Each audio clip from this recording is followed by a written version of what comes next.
Assalamualaikum warahmatullahi wabarakatuh.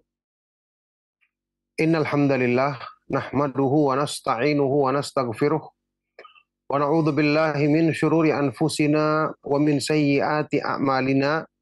May yahdihillahu fala mudhillalah wa may yudlil fala hadiyalah. Wa asyhadu an la ilaha illallah wahdahu la syarikalah wa asyhadu anna Muhammadan abduhu wa rasuluh. Allahumma salli wa sallim wa barik ala nabiyyina Muhammadin wa ala alihi wa sahbihi wa man tabi'ahum bi ihsanin ila yaumiddin, amma ba'du. Alhamdulillah, ikhwatal Islam, ma'asyiral muslimin, para pemerhati Roja TV dan Radio Roja dimanapun antum berada, barakallahu fikum. Kita bersyukur kepada Allah Subhanahu wa taala atas semua limpahan nikmat dan karunia-Nya. Alhamdulillah, di pagi hari ini kita dipertemukan kembali di dalam majelis ilmu yang mulia secara online dalam lanjutan kajian kitab yang sangat bermanfaat, kitab Al-Fawaid, karya dari Al-Imam Syamsuddin Abu Abdillah Ibnu Qayyim Al-Jauziyah rahimahullah ta'ala. Saat ini kita masih melanjutkan pembahasan dari hadis Rasulullah Sallallahu Alaihi Wasallam yang telah kita sebutkan di pertemuan lalu, yaitu innallaha jamilun yuhibbul jamal. Sesungguhnya Allah Subhanahu wa taala Maha Indah dan Dia mencintai keindahan. Barakallahu fikum. Setelah kita membahas di pertemuan yang lalu tentang kemahaindahan Allah Subhanahu wa taala, yang ini merupakan salah satu di antara cara kita mengenal Allah yang paling utama. Kita mengenal kemahaindahan Allah Subhanahu wa taala dalam perbuatan-perbuatannya, sifat-sifatnya, nama-namanya, kemudian kemahaindahan Allah Subhanahu wa taala pada zatnya. Kemudian diterangkan di dalam hadis yang telah kita baca tersebut, hadis sahih riwayat Imam Muslim, Rasulullah Shallallahu Alaihi Wasallam bersabda, innallaha jamilun yuhibbul jamal. Sesungguhnya Allah Subhanahu wa taala Maha Indah dan Dia mencintai keindahan. yakni Allah Subhanahu wa taala mencintai keindahan, maka hal-hal yang dicintai oleh Allah Subhanahu wa taala pasti menjadikan indah keadaan seorang hamba. Hal-hal yang dibenci oleh Allah Subhanahu wa taala pasti akan menjadi sebab keburukan, sebab kehinaan dan hilangnya kemuliaan pada diri seorang hamba. Sabda Rasulullah Sallallahu Alaihi Wasallam ini diterangkan oleh Imam Ibnu Qayyim rahimahullah taala dalam pembahasan ini, ya.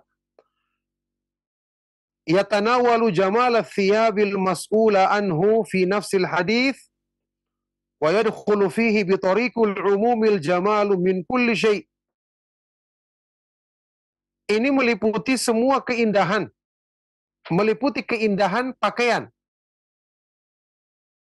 yang ditanyakan di dalam hadis ini, yakni ketika ada seorang sahabat yang mendengar hadis ini bertanya, ya Rasulullah, inna ahadana yuhibbu an yakuna thawbuhu hasanan wa na'luhu hasanah. Ya Rasulullah, masing-masing kami senang memakai pakaian yang indah, alas kaki, sendal atau sepatu yang indah. Maka Rasulullah SAW menjawab, sesungguhnya Allah Maha Indah dan mencintai keindahan. Hal-hal ini kalau digunakan untuk dalam rangka mensyukuri nikmat Allah, pakaian yang indah digunakan dalam rangka memperindah penampilan ketika kita beribadah, menghadapkan diri kepada Allah, misalnya ketika sholat berjamaah, sholat Jumat, sholat Id, ya. Ini adalah ketaatan yang dicintai oleh Allah. Tapi tentu kalau digunakan untuk tujuan buruk, maksiat kepada Allah, maka akan menjadi sebab keburukan. Naudzubillahi min dzalik. Itu jawaban Rasulullah Shallallahu Alaihi Wasallam ketika ditanya tentang ini. Berarti ini meliputi keindahan pakaian yang ditanyakan di dalam hadis ini sendiri, dan juga masuk ke dalamnya secara umum keindahan dalam segala sesuatu, ya, yang disyariatkan di dalam Islam.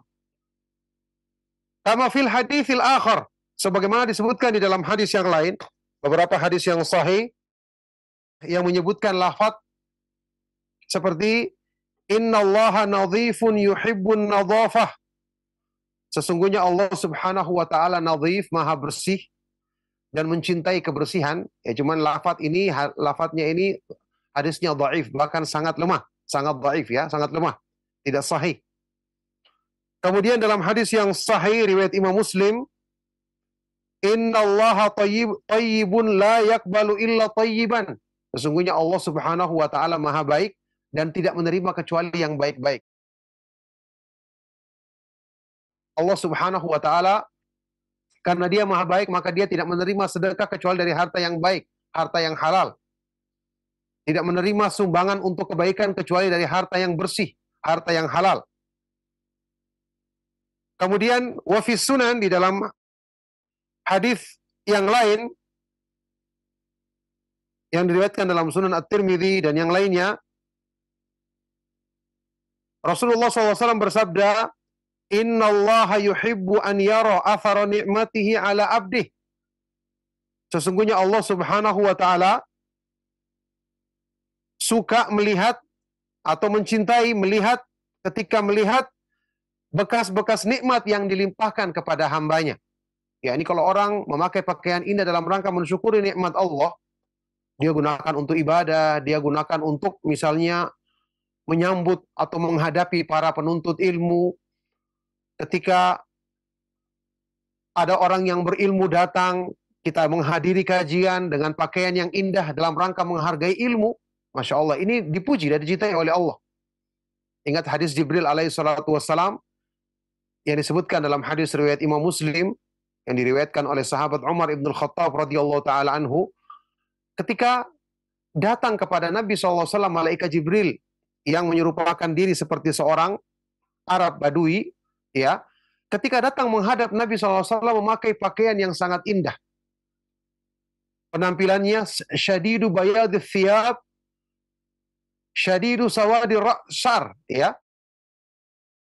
Pakaiannya warnanya sangat putih dan rambutnya sangat hitam, yakni rapi. Beliau menghadap Nabi SAW dengan penampilan yang rapi, penampilan yang menarik. Sampai disebutkan la yura alaihi atharus safar, tidak terlihat tanda-tanda perjalanan, tidak terlihat kusut atau tidak terlihat pakaiannya itu berdebu. Ini menunjukkan penghargaan terhadap ilmu, ya, penghargaan terhadap orang yang berilmu. Dalam hal ini Rasulullah SAW yang beliau jumpai untuk menanyakan tentang masalah-masalah Islam untuk diajarkan kepada kaum muslimin. Ini dicintai oleh Allah Subhanahu wa taala. Berarti ini dianjurkan di dalam Islam. Baik, ini hadis yang sanadnya sahih, diriwayatkan dalam Sunan An-Nasa'i dan yang lainnya. Kemudian wa fiha,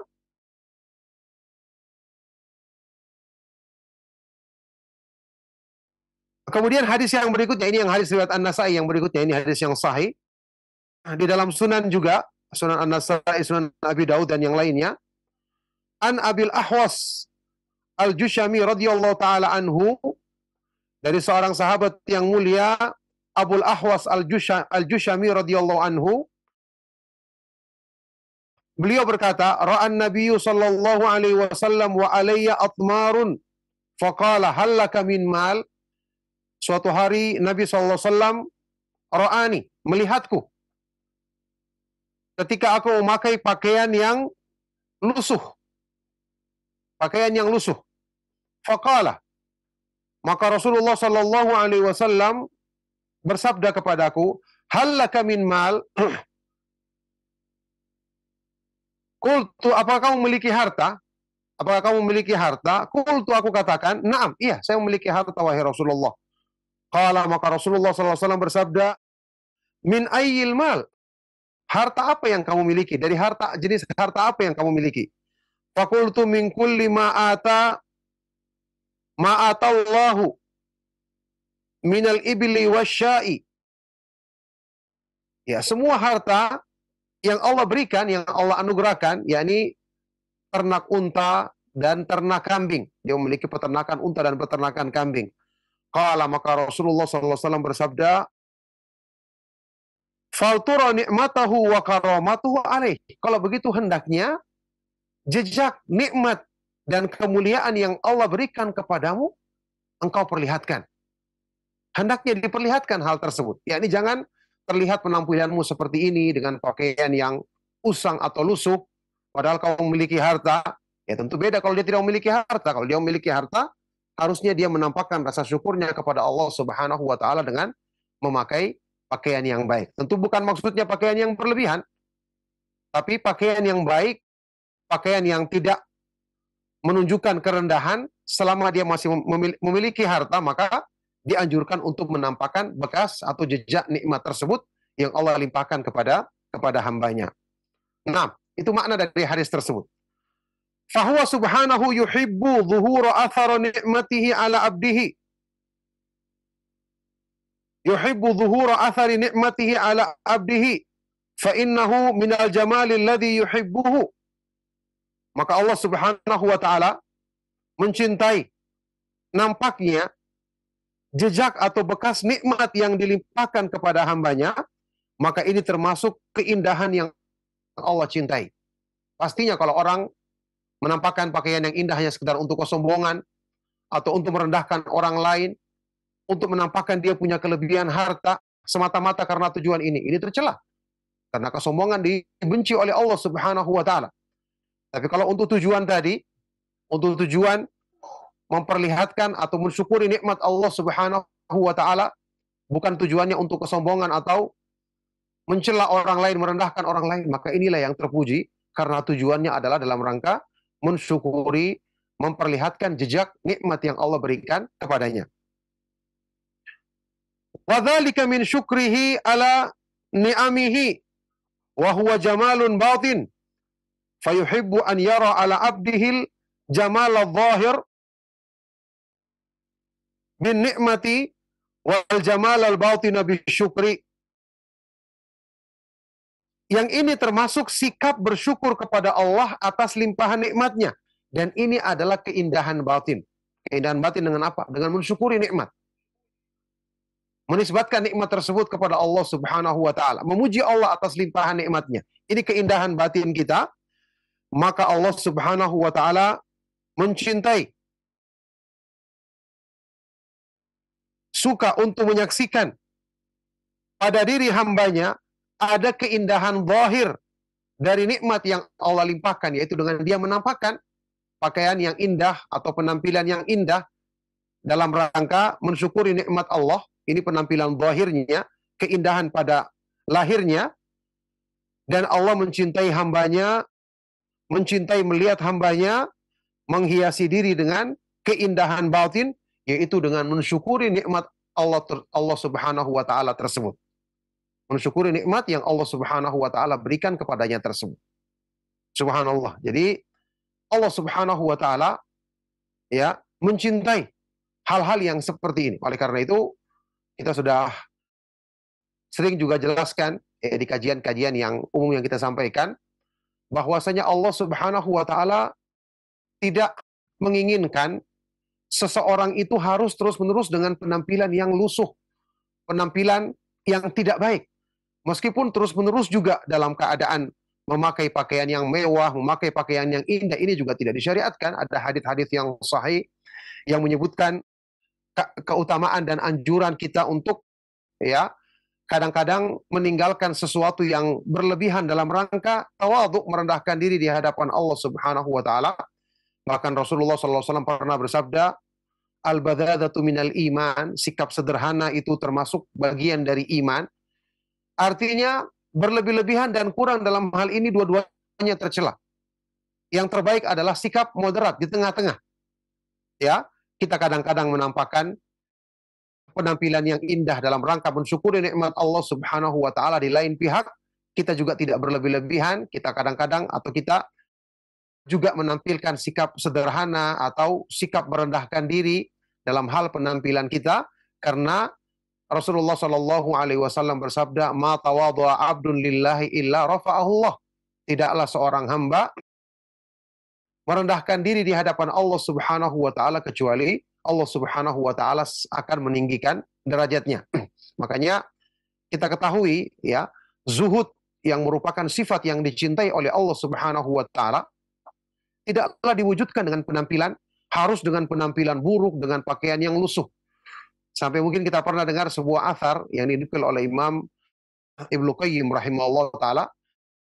Aisyah radhiyallahu ta'ala anha pernah melihat beberapa orang pemuda yang berjalan, sekelompok pemuda yang berjalan di siang hari, dalam keadaan badan mereka lemas, menunjukkan tenaga mereka yang tidak kuat, loyo, penampilan mereka yang lusuh. Ketika melihat ini, Aisyah radhiyallahu taala anha bertanya, "Man haula? Siapa mereka ini?" Maka orang-orang menjawab, "Haula innusak." Mereka adalah ahli ibadah. Ya, mereka lemas itu karena di malam hari mereka sholat tahajud, siang hari mereka berpuasa, sehingga lemas dan tenaganya lemah. Ketika melihat ini, Aisyah radhiyallahu taala anha berkata, "Laqad kana Umar radhiyallahu anhu idza masya asra'a wa idza takallama asma'a wa idza daraba auja'a wa huwa nasiku wa kana huwa nasik radhiyallahu anhu rahimahullah." Ya, dia mengatakan sungguh Umar ibn Khattab, siapa beliau? Sahabat yang mulia, sahabat yang paling utama setelah sahabat Abu Bakar As-Siddiq radhiyallahu taala anhu, ahli ibadah yang sesungguhnya, orang zuhud yang sejati.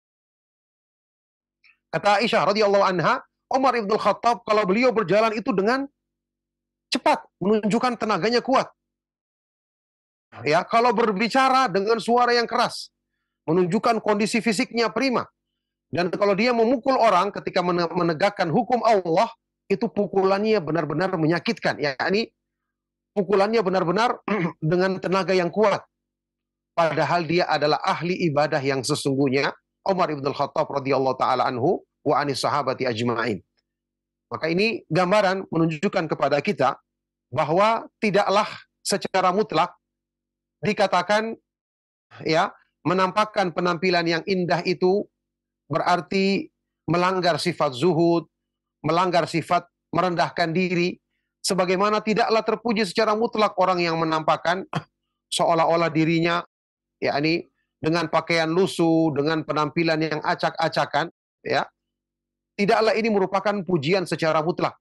Ya, tentu ketika orang tidak memiliki harta, memang dia keadaannya pas-pasan, kemudian yang memakai sesuai dengan kondisinya, ini bukanlah yang tercela.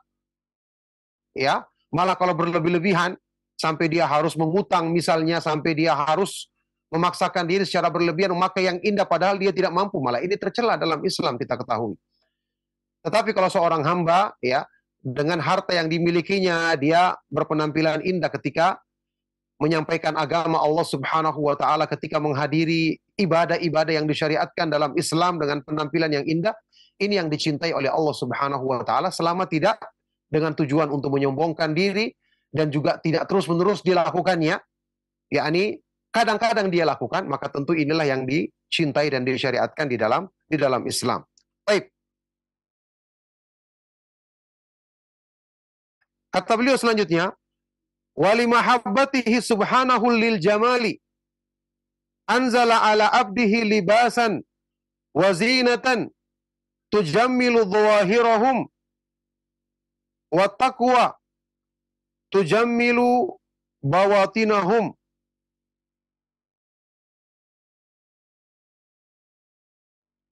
Dan karena Allah Subhanahu wa taala mencintai keindahan,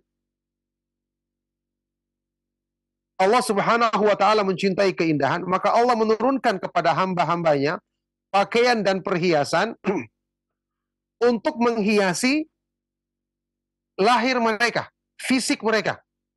Sebagaimana ketakwaan yang harusnya menghiasi batin mereka. Faqala Allah Subhanahu wa taala berfirman di surat Al-A'raf ayat ke-26, A'udzubillahi minasyaitonir rajim. Ya bani Adam qad anzalna 'alaikum libasan yuwari sawatikum warisha wa libasut taqwa dzalika khair. Wahai manusia, sungguh telah kami turunkan kepadamu pakaian untuk menutupi auratmu dan juga perhiasan untuk memperindah dirimu, dan pakaian takwa itulah yang lebih baik. Subhanallah, ini salah satu di antara keindahan petunjuk Al-Quran.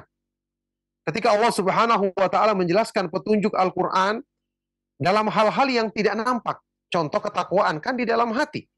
Bagaimana kita mengetahui takwa ini adalah pakaian terindah yang harusnya menghiasi hati manusia? Allah Subhanahu wa taala membuat perumpamaan untuk mendekatkan pemahaman kita dengan sesuatu yang tampak. pakaian yang kita pakai untuk tubuh kita. Kita ingin menutupi aurat kita, juga ingin memperbaiki penampilan kita ketika dilihat orang lain, ketika di hadapan orang lain.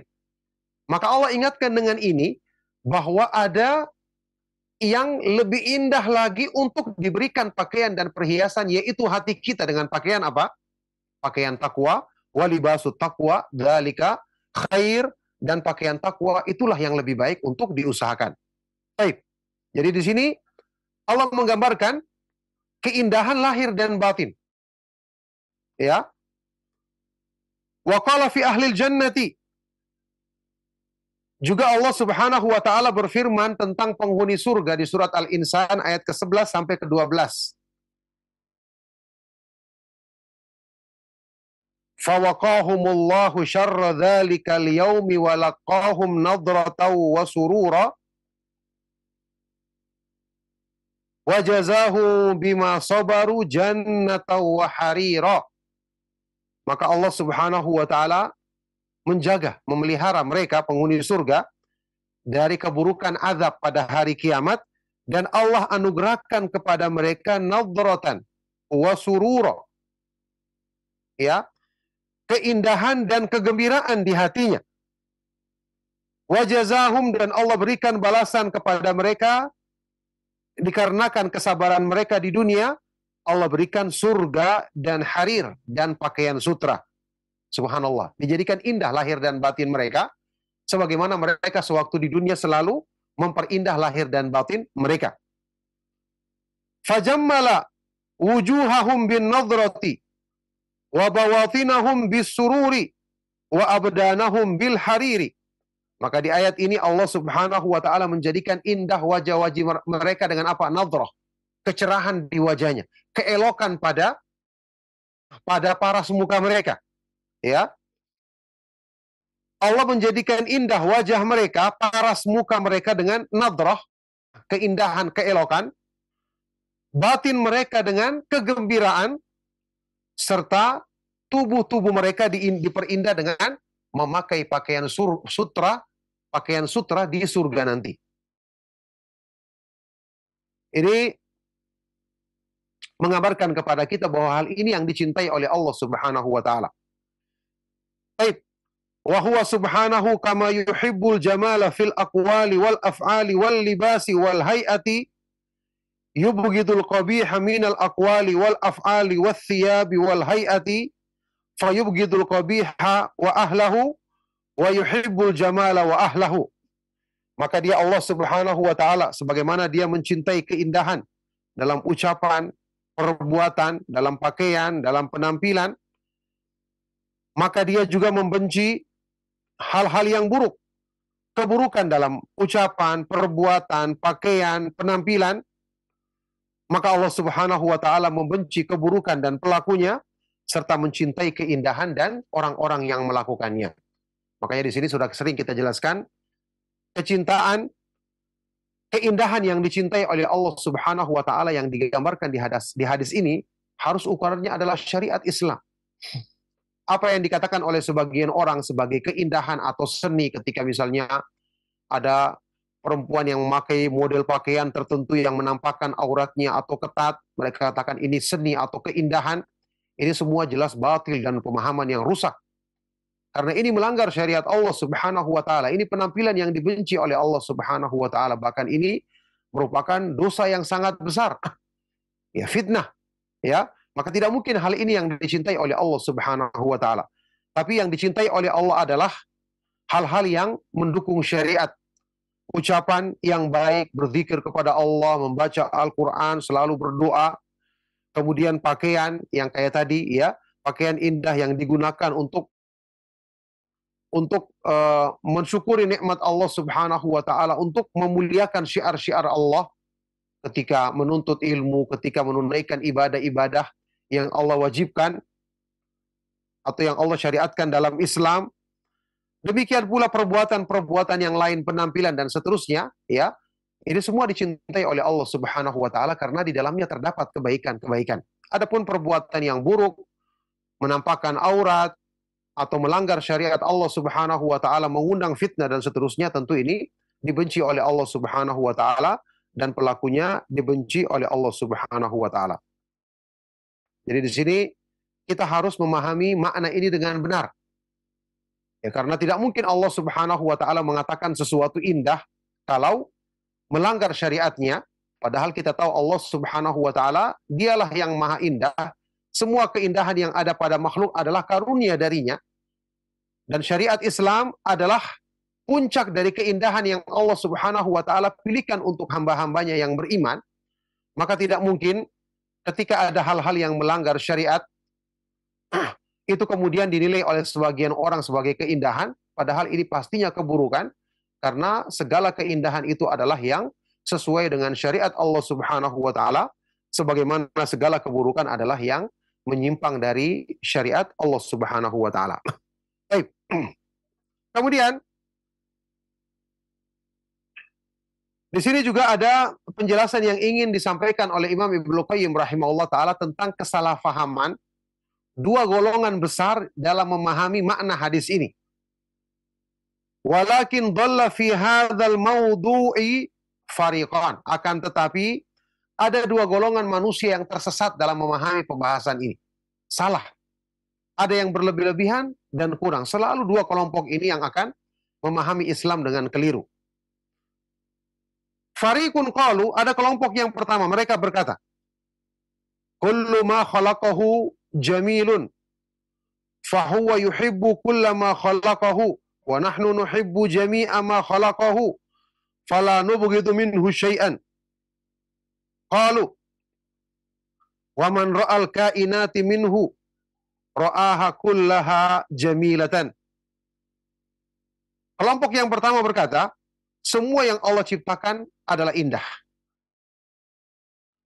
Maka karena dia mencintai, maka dia mencintai semua yang diciptakannya, dan kita mencintai semua yang diciptakan oleh Allah.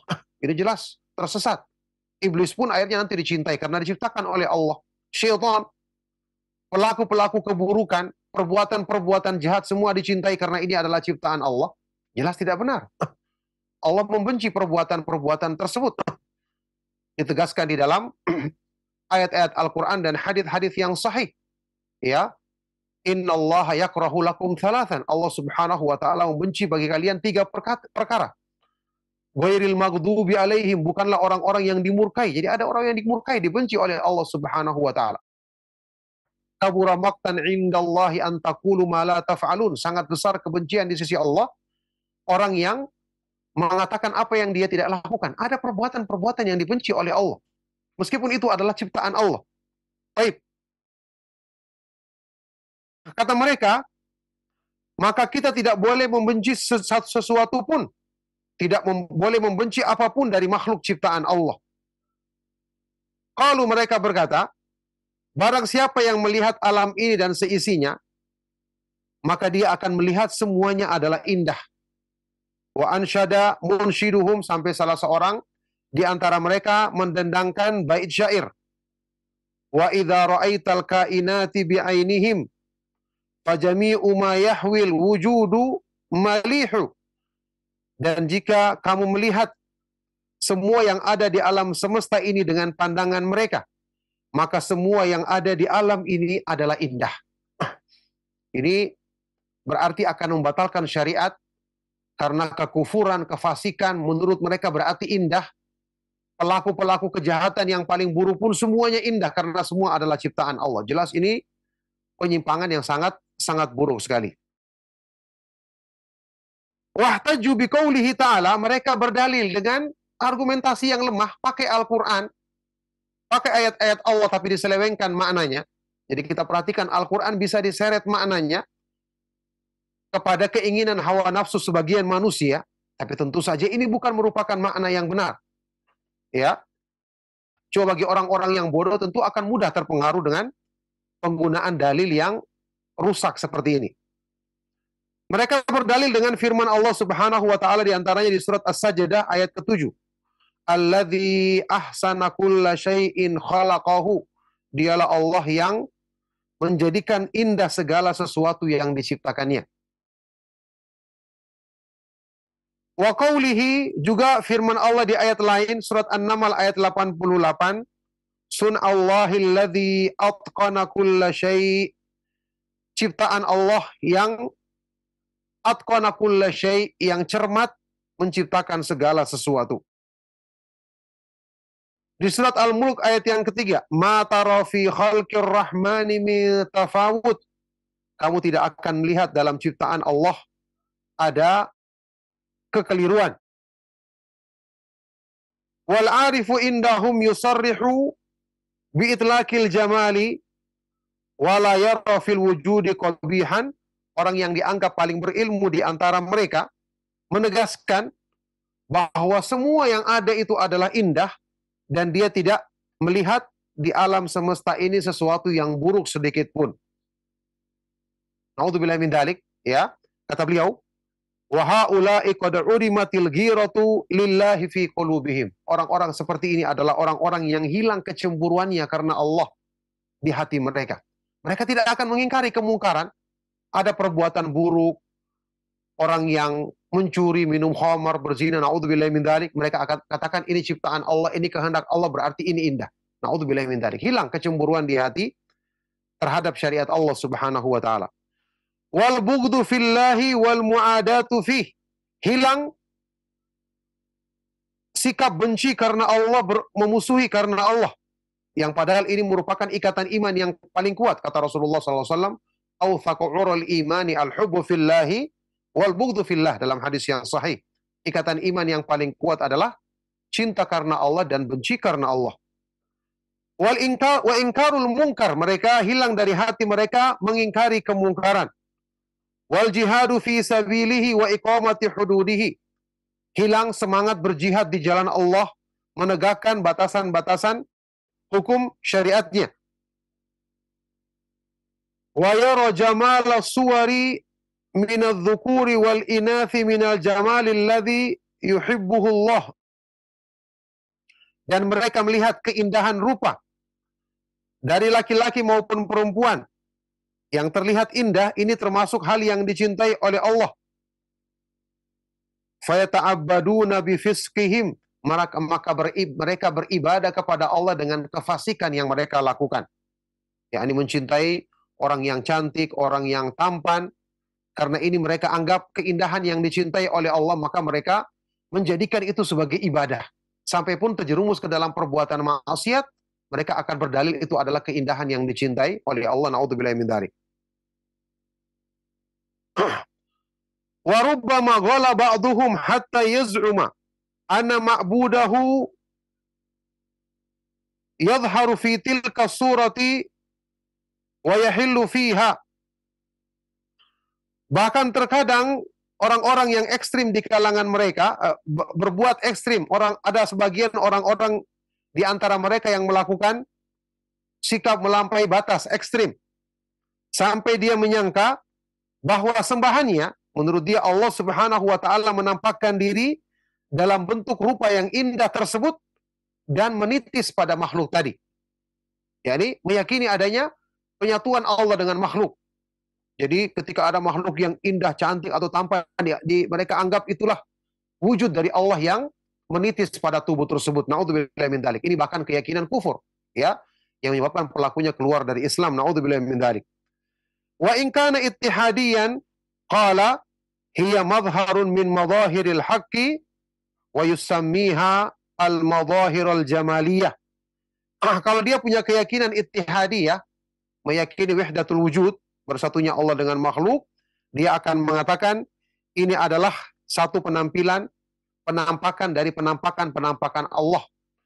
Jadi wujud yang dilihatnya itu adalah wujud dari Allah yang sesungguhnya. Naudzubillah min dzalik. Dan dia akan menamakan hal itu sebagai madhahirul jamaliyah, ya, penampakan kemahaindahan dari Allah Subhanahu wa taala. Jelas ini merupakan pemahaman yang sangat rusak yang diyakini oleh sebagian dari mereka. Jelas ini merupakan kesalahpahaman yang sangat fatal dalam memahami hadis-hadis Rasulullah Shallallahu Alaihi Wasallam yang telah kita sebutkan di atas tadi. Kemudian ada golongan yang kedua. Insya Allah untuk golongan yang kedua ini kita akan jelaskan di pertemuan yang berikutnya. Ya, karena mengingat waktu juga kita masih memberikan kesempatan mungkin di antara antum yang ada yang ingin menanyakan hal-hal yang ingin ditanyakan sehubungan dengan materi untuk memperdalamnya. Barakallahu fikum, insya Allah kajian kita cukup sampai di sini. Apa yang bisa kita terangkan dan kita baca dari penjelasan Imam Ibnu Qayyim rahimahullah taala dalam kitab Al-Fawaid ini. Barakallahu fikum. Sallallahu wasallam wa barak ala nabiyina Muhammad wa ala alihi wa sahbihi ajma'in walhamdulillahi rabbil alamin. Silakan kalau ada pertanyaan. Nah Ustaz, jazakallah khairan wa barakallah fikum Ustaz atas materi yang telah antum sampaikan di kesempatan pagi hari ini. Dan ikhwatal Islam azan ya Allah wa iyyakum, untuk selanjutnya kita akan membuka sesi interaktif soal jawab. Ya, silakan. Assalamualaikum warahmatullahi wabarakatuh. Waalaikumsalam warahmatullahi wabarakatuh. Dengan siapa Bapak dan berada di mana? Dengan Pak Sulaiman di Bogor. Pak Sulaiman di Bogor. Silakan Pak Sulaiman. Mau bertanya nih Pak Ustaz. Assalamualaikum warahmatullahi wabarakatuh. Waalaikumsalam warahmatullahi wabarakatuh. Gini Ustaz, mungkin ini dua tema ya. Saya kurang lebih hampir 2 tahun ini qadarullah anak yang kecil meninggal usia 10 tahun lebih ya. Nah terkadang saya suka merasa bersalah gitu ya, yang mungkin hilaf atau gimana gitu. Kadang kesalahan itu sampai terbawa-bawa gitu. Sampai sekarang pun masih gitu. Nah, untuk mengungkapkan rasa saya bersalah itu harus seperti apa itu. Karena terkadang kalau misalkan ingat itu saya suka menyesal sendiri gitu Ustaz, yang pernah saya lakukan terhadap anak kita. Nah, mohon petunjuk atau arahan dari Ustaz. Syukran Ustaz. Assalamualaikum warahmatullahi wabarakatuh. Waalaikumsalam warahmatullahi wabarakatuh. Dan kepada Ustaz kami persilakan untuk menjawab. Silakan Ustaz. Ya, barakallahu fiik, pertanyaan sangat baik dari Bapak yang bertanya tadi. Semoga Allah Subhanahu wa taala senantiasa melimpahkan petunjuk taufik kebaikan bagi beliau dan keluarganya dan untuk kita semua. Ya, sesuatu yang setelah Allah Subhanahu wa taala takdirkan, baik itu berupa musibah ataupun kesenangan yang telah terjadi, kalau itu merupakan musibah tidak boleh kita sesali. Rasulullah Shallallahu alaihi wasallam dalam hadis riwayat Imam Muslim bersabda, wa in asabaka syai'un fala taqul law anni fa'altu lakana kadza walakin qul qadarullahi wa ma syaa fa'al atau qaddarallahu wa ma syaa fa'al. Dan jika kamu ditimpa sesuatu musibah, maka janganlah kamu mengatakan seandainya aku berbuat seperti ini, seandainya begini, maka mestinya seperti ini. Tapi katakanlah ini adalah takdir Allah dan apa yang Allah kehendaki, maka dia melakukannya. Dia maha kuasa melakukannya. Jadi peristiwa seperti yang terjadi sama Bapak, insya Allah ini adalah kebaikan yang Allah Subhanahu wa taala inginkan, hikmah yang besar di balik semua itu. Ya, Bapak tidak perlu menyesali kejadian yang lalu. Lagi pula tidak mungkin asalnya seorang tua itu tega akan mencelakakan anaknya sendiri, insya Allah. Maka kalau terjadi sesuatu yang lalai, maka mohon ampun kepada Allah, tapi kita katakan ini adalah takdir Allah dan kita tidak menyangka atau tidak akan menduga misalnya ada seorang tua yang ingin mencelakakan anaknya sendiri. Maka yang terbaik adalah saat ini kita mohon ampun kepada Allah, kita kembali kepada Allah Subhanahu wa taala, kita bersangka baik kepada Allah. Allah menginginkan hikmah yang sangat besar di balik peristiwa ini. Maka dengan sebab ini semua urusan kita akan menjadi baik sebagaimana sabda Rasulullah Shallallahu alaihi wasallam dalam hadis sahih riwayat Imam Muslim lainnya, wa in asabathu dharra sabara fakana dzalika khairan lahu.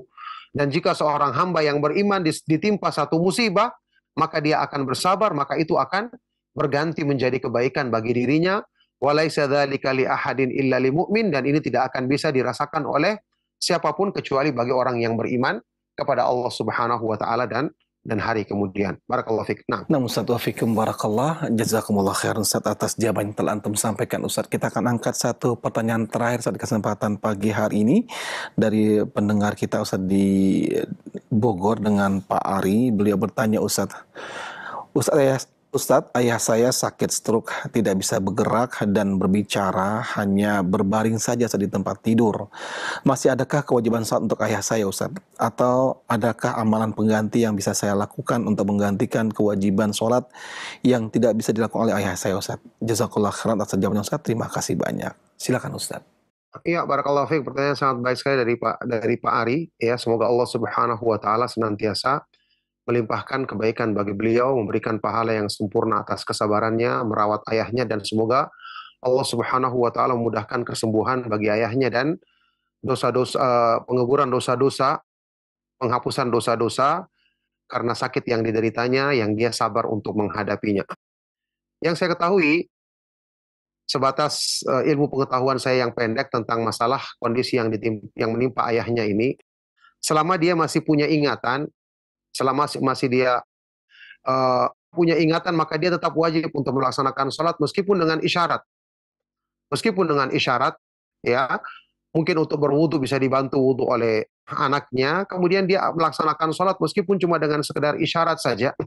Selama masa ingatannya masih waras, dia masih mengingat bacaan-bacaan dalam sholat, kemudian dia masih bisa misalnya uh, mendengar ketika diingatkan untuk melaksanakan sholat, sehingga dia bisa melaksanakan sholat meskipun dengan isyarat saja, isyarat untuk ruku, isyarat untuk sujud, maka dia tetap punya kewajiban untuk melaksanakan kewajiban sholat tersebut, sebagaimana yang dikatakan oleh sebagian dari para ulama kita. Itu yang saya ketahui.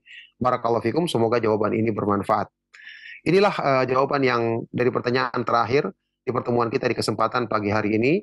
Semoga apa yang kita bahas dan kita kaji menjadi sebab menambah ilmu yang bermanfaat, yang mewariskan amalan soleh untuk kebaikan dan kebahagiaan dunia dan akhirat kita. Demikianlah perjumpaan kita di kesempatan pagi hari ini. Mohon maaf sekali lagi atas yang salah dan kurang. Kami cukupkan. Sallallahu wassalam wa barak ala nabiyina Muhammad wa ala alihi wa sahbihi ajma'in. Walhamdulillahi rabbil alamin. Subhanakallahumma bihamdika asyhadu an la ilaha illa anta astaghfiruka wa atubu ilaik. Wassalamualaikum warahmatullahi wabarakatuh.